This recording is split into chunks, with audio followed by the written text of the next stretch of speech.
Sowore,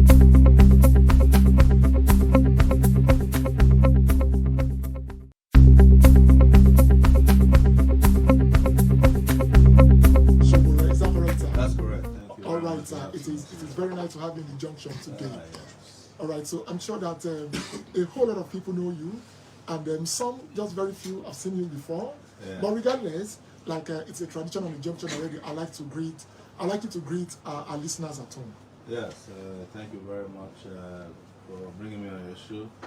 And good afternoon to your listeners across your jurisdiction. You know, I don't know how far you go, but these days radio goes everywhere because not only are you jamming on your frequencies, we are also reaching the rest of the world via social media platforms, yours and us, ours at this point.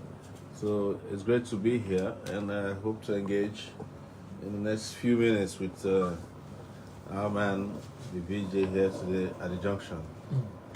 All right, Mr. Omoyele Sowore, it's nice to have you in the junction today. All right, I can see all our listeners our viewers on Facebook piling up already. I would like you to keep dropping your questions on Facebook. We have the phone lines right now. Just keep putting your questions on Facebook, or then producers help us with the text lines so that we can get questions on the text lines. But then we will not be opening the phone lines or taking text messages till the tail end. Around 5 weeks from now, and it is very heated on the streets already, from political rallies to political campaigns and a whole lot of things happening in the streets of Nigeria. But then, Mr. Omoyele Sowore, just like my friend would get to ask me when you are not there, yeah. In fact, when I told him you are coming around today, I said I am going to ask you that particular question. He said you have tried to contest, or you have actually contested a couple of times, yeah, and then you did not win. And I then contested only once. Only once. That was 2019. 2019, and you did not win. And then the question I did not win because there was no election. Okay, Mr. Omoyele, if you are saying there's no election, that means indeed you have proof that you would strongly hold on to say there was no election in 2019. Yeah, but ask your question. Let's go. What did you say? What's your question? All right, now the question would be that for somebody who had once contested as the president of this great country and then did not win, that means that there's something that is different that you are doing this time. And then we would like to know what actually is different this time. That is what my friend asked me to ask you, and I said, okay, don't worry, I will take that as my first question once it comes in the junction today. So what is different this time, sir? Is that after 2019, I never stopped campaigning. And I think I'm the only candidate in 2019 who really revved up the volume of our campaign on a different scale and level, different from what our politicians are used to. So, if for instance, you didn't believe me in 2019 when I said that there's police brutality, you probably do after NSAS, right? If you didn't believe me in 2019 when I said the economy is hard, you're probably feeling it now because you've seen what the value of the naira has become and how your pockets are dried up. If you didn't believe me about insecurity in 2019, see what has happened to Zamfara, Katsina, and the Southeast and the entire situation of the country. So, and I've kept speaking about this issue. I kept putting my ideas out there on how to solve these problems, and nobody can say that these things didn't come to pass. But I'm not in the election to become a certified protester or prophet. I am here to change the narrative and change the course of history. That's why I'm running, and I have explained it. That's different from last time. All right, and some of the comments that we get to see on Facebook, you know that most times Nigerians just believe that, according to what I have seen, that what you do basically is that you basically talk about corruption and how to tackle insecurity in the country. And then some people are wondering, how come Omoyele Sowore barely talks about education? How come he barely talks about sports? How come he barely talks about a whole lot of other important things? Creation of businesses and stuff in the country. Economy is always talking about corruption and insecurity. That's not true. Anybody who said I haven't spoken about it since they're not following me, apparently, or they decided to just be, unconcerned about what I say. If I don't talk about education, why is it that I was the only presidential candidate that protested against ASU strike, both in Abuja with the Nigerian Labour Congress and in Lagos with students when they blocked the airports? If I don't talk about sports, why is it that I participate in sports as a long distance runner? I run marathons, So if there's anybody in this dispensation that not only talks about sport, that does sport, I'm a sports person, right? I'm the one. I still did a half marathon. I tried to do a half marathon. I did a 10K in Abuja. I think less than 2 months ago. And this is always publicized because I do live stream these things. So I talk about education, I talk about sports, I talk about a variety of things. Not only do I talk about them as ideas, I have broken down how to solve electricity problem. I was the first person to talk about how to increase the electrical output for Nigeria, how to fix the transmission, and how to use energy mixes to solve Nigeria's electrical power and energy crisis. I've spoken about infrastructure, including how many roads, bridges, and how many rail lines we need, and how fast the rail should get between Abuja and Lagos, and between Lagos and Ibadan. Right now it's like 4 hours to get by train to Ibadan. Less than 4 hours. Nothing of a good train system should be more than 25 minutes to get between Lagos and Ibadan. What it does, it will decongest the highway for you. Because if I can get to Ibadan, from Ibadan to Lagos in 25 minutes, I won't live in Lagos. I'll live in Ibadan because it's less congested. Just wake up in the morning, go to the train station, buy me a newspaper. Or there are no more newspapers, but I just read, check. Before you finish checking your Facebook, you're in Lagos. That's the way it should be. So I talk about this, and I talk about corruption. It's true, because corruption is a major problem. All right. In fact, I was going to talk about the corruption itself, because in recent times we've seen that a couple of presidential candidates have always been coming up to do this is how I plan to tackle corruption, this is how I plan to tackle corruption. I've seen a couple of interviews before now, but then since you're in Jamz FM today, I would ask directly, what technique or what structures have you indeed put in place for the total eradication? Somebody said it is possible. Some people believe that. It is possible. See, corruption in Nigeria is aided by the refusal of the system to advance the processing of wealth or resources or money belonging to the public purse. Have you heard about blockchain technology? Yes, I have. Good. Do you know that we can do all our contracting with blockchain technology, such that the e-money that is involved in that, whichever one way it's denominated, can be tracked to the last person. Right? Have you heard about coming into the studio and ensuring that anybody entering this one are available here? Comes with a digital footprint.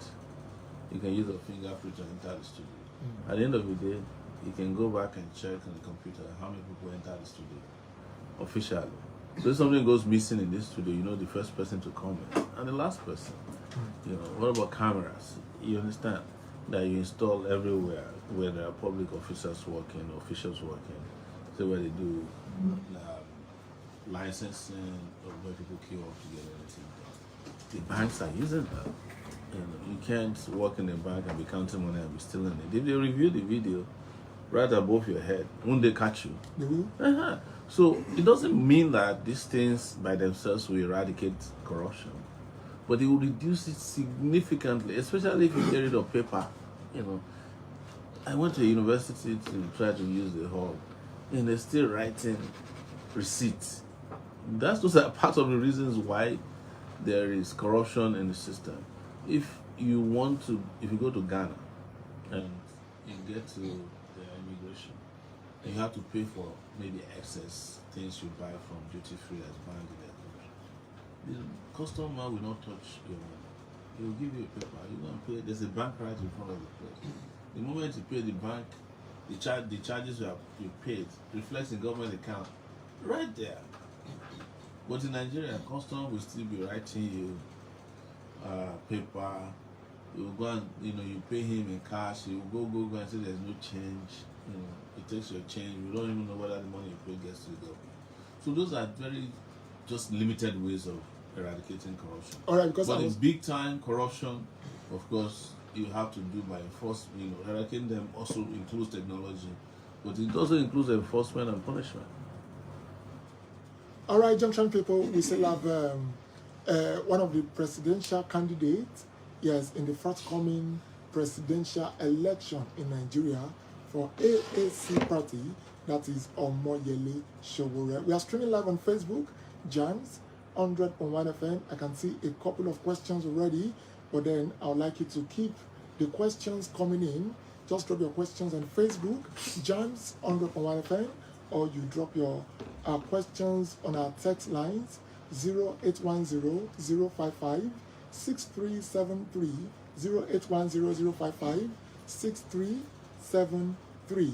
I'm sure that we have some of our streaming live on Facebook already, but then you can still join us. I can see some comments, and then I'll take all the comments.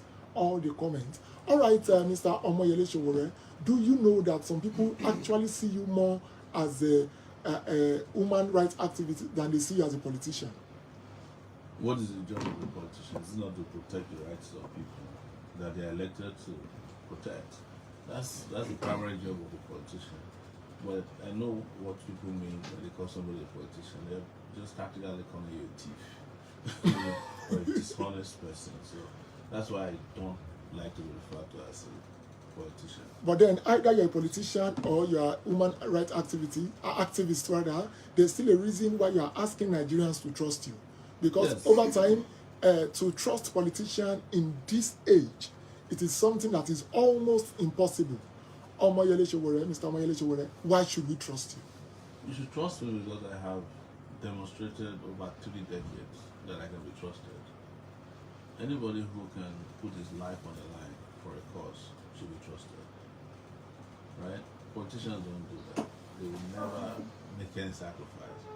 They rather sacrifice the country for their own personal comfort than to sacrifice for the country.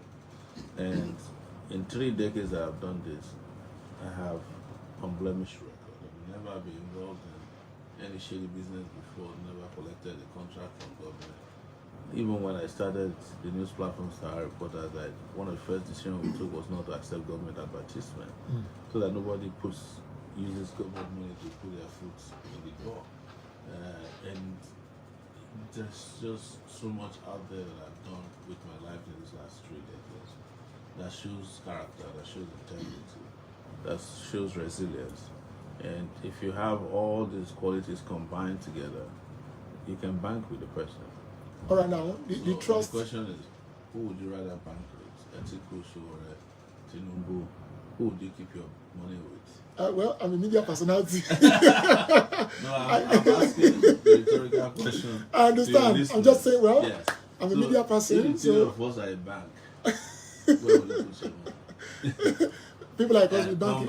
Come back and bank, the money will still be in. People like us, we are banking with God. God is not a banker. But, so that's my point. All right, so now, the question of trust actually is being broken into 2 right now. The first part is actually Nigerians actually trusting you with our money, because I'm a Nigerian too, which means that when public funds are being mismanaged, directly or indirectly, it affects me. And then also, now, some Nigerians also, I get to see a lot of comments, either from your posts or from other people's posts on the media. And then now, there's the issue of other presidential aspirants always coming up with the. There was this time that Tinubu came with the I built Lagos. Go and see Lagos. Okay, we saw a lot of comments, and then Peter Obi comes up with the go to Anambra. When I left, I was not owing any civil servant. I was not owing pension. I was not owing gratuity. And then people would say, okay, we had seen Omoyele Sowore involved in a lot of things over the last 30 years. And yes, considerably, he has done them well. But then, when it comes to politics, there's no particular thing that Omoyele Sowore comes to us to say, go and check Anambra or go and check Ogun State, go and check when I was, go and check. So now, how can we trust Omoyele Sowore, who in quotes now, they see as somebody who has over activists than the politician to handle political affairs like others who have had vast experience when it comes to politics? The easiest way to direct you is to judge individuals based on what they chose to do in life. My own calling or my causes were to fight for the rights of others. So during my period in my lifetime, bring about something that was scarce in Nigeria for a long time, democracy. Did I deliver on it? Yes. Did I deliver in fighting for rights of people? Yes. Do I get people out of jail? Do I get powerful people to stop abusing the rights of others? Yes.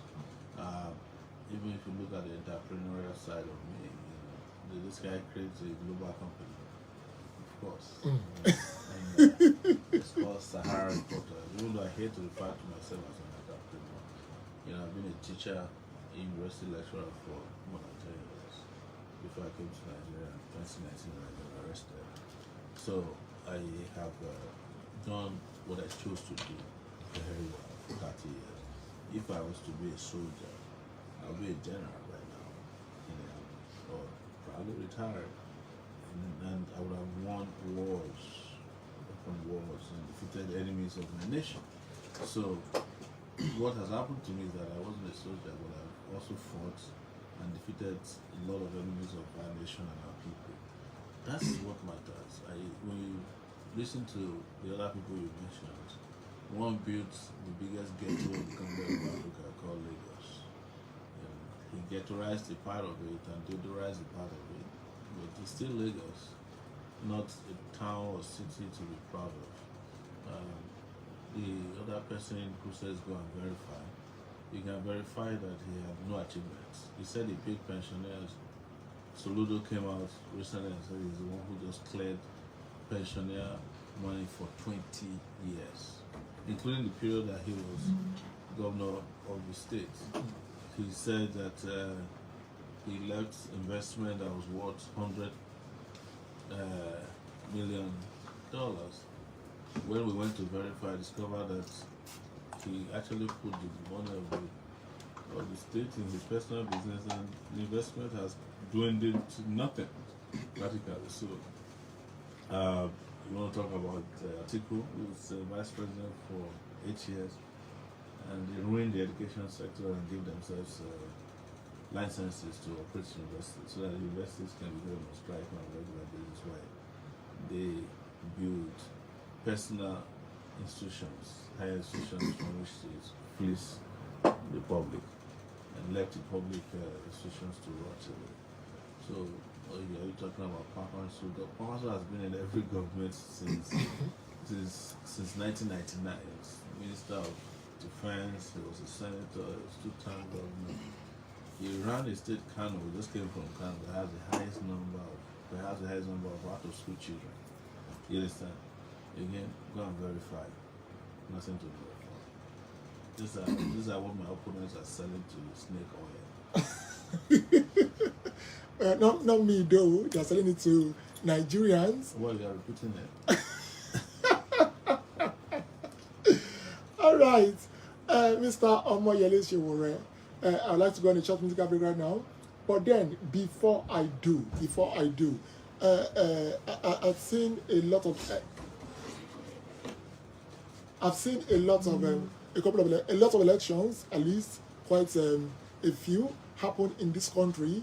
And sometimes, as a businessman, I'm sure you understand better also that even if you have set out to do a few things over a period of time, we have a whole lot of things that can really, really affect it, from natural disasters to economic meltdown to a whole lot of things, which now I am not standing in place to create an excuse for politicians who have either failed or done way below the promised. But regardless, now, Mr. Omoyele Sowore, the question would now be, I'm sure that there are some politicians who indeed did not set out to fail, while some did not also set out to achieve the few things that they did achieve. So now, in your own case, I've seen you a few times where you come out to talk with all, how do I put it right now, with all full of confidence. Yes, I'm a passionate person. Okay, so now, Mr. Omoyele Sowore, how do we go about it when eventually, if you become the president of Nigeria and after 4 years, you don't deliver the things that you have promised Nigerians? If I don't deliver fundamentally half of what I'm promising in 2 years, I'll resign. And you can trust me now. You are coming down to half, sir. No, what I said, if there are 4 years, and in 2 years, I'm not giving you 10,000 to 15,000 megawatts of electricity. I'm just using electricity All right. as a benchmark. I'll resign. And you can pull that against me. You can take that to the bank. Because my image and integrity matters to me a lot. And part of what I'm doing, and I've always done, is to provide a different example of how to be a public servant, either officially or unofficially. I have served the public as a citizen in this country very well. If I get a chance, I'll serve them very well in an official capacity as president, and I guarantee you that you'll be surprised. Now, that is one of the questions I've been trying to ask you that you have not answered, sir. What's that? If somebody has, like you, if like you have been into business for a while, we can indeed call you an experienced businessman. Yeah. For somebody like me who has been in the media and entertainment industry for a while, they can call me an experienced media personality. Yeah. And for those who are in the health sector, doctors, nurses, we can call them experienced medical personnel. So, sir, are we saying that politicians who have been in power or who have had to govern a small or large part of the country are not experienced to do better than somebody who has not been there before? Okay. If those experiences matter, Are you saying they don't? why is your country like this? Sir, are you saying they don't, sir? No, I'm asking you, I'm throwing the question back to you, that if the experiences they are telling you they have acquired or amassed over time, if it's actually good experience, why are you not experiencing prosperity? Why are you not experiencing good roads? Why are you not experiencing fantastic healthcare systems? Why didn't any one of these politicians turn their state to the UAE or Dubai that they love to go to? Okay.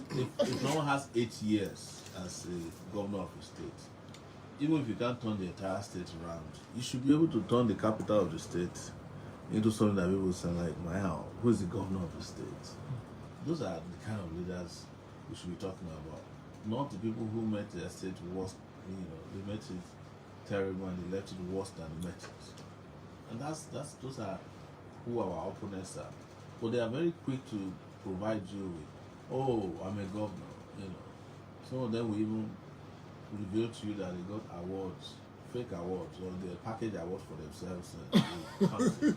It's true. It's part of the reason you see I don't accept awards, in this country, because there's a part of me that's just repulsive to the idea of somebody, going to carve a piece of wood and giving it to you. They say, oh, you are the best, and you know you are not the best inside of you, and it makes people who are the best to cringe when you see mediocre people getting awards left, right, and center. But the point I am making, which is to answer your question, experiences of this kind are not positive experiences that should count when you are looking for progress. You understand? The way I've asked some people is, if you buy a brand new car, you give it to a mechanic that spoils it all the time. You know, he doesn't know how to fix the car. Would you buy a new one and go and give back to the same mechanic? All right, I'll take that as a rhetorical question, sir. Yeah, you won't, because naturally your instinct will be to find a better mechanic. Even if the mechanic is new, you say, wow, this guy, let me try him. Like tailors used to say in the village in those days, a trial will convince you. Yeah.